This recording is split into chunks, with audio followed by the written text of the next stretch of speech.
David. Okay, but hold on. But David, this is about political practice and leadership. If you believe all those things, and therefore you want to get the very best health care, you were in the White House. You were advising the president on the kinds of things he should say. Why did not you or somebody else say to him, Mr. President, don't say no matter what you're going to keep your health care plan? Was that bad practice? Hindsight is 20/20 because we.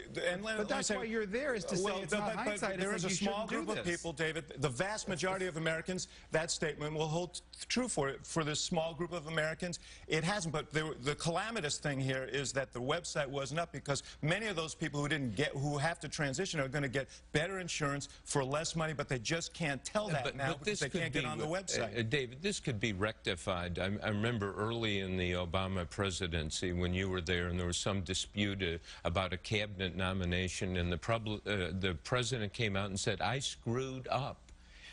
Why not just be straightforward? Bill's right. He said, period. Yes, I agree. This is absolutely...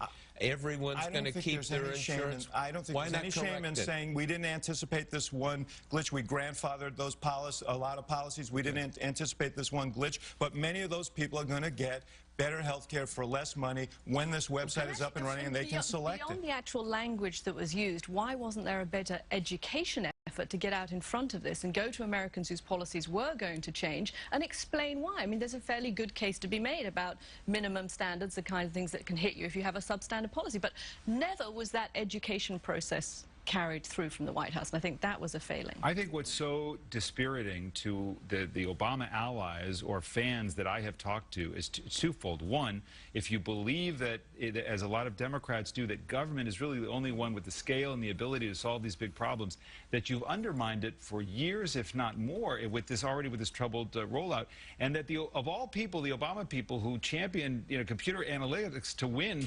re-election, look at the cover of New Yorker. It looks so retro when it comes to technology. Yeah, I'd say two things. One is we weren't operating under the same constraints in terms of who we could recruit and how we deploy them. But David, I'd tell you again, I think Bob said the key thing. We're in the early innings of the game. To declare this, to define this whole program by the website debacle at the beginning and the rollout, I think would be a huge mistake. They will fix the website. I'm confident of that. If they don't, as Deval Patrick said, that's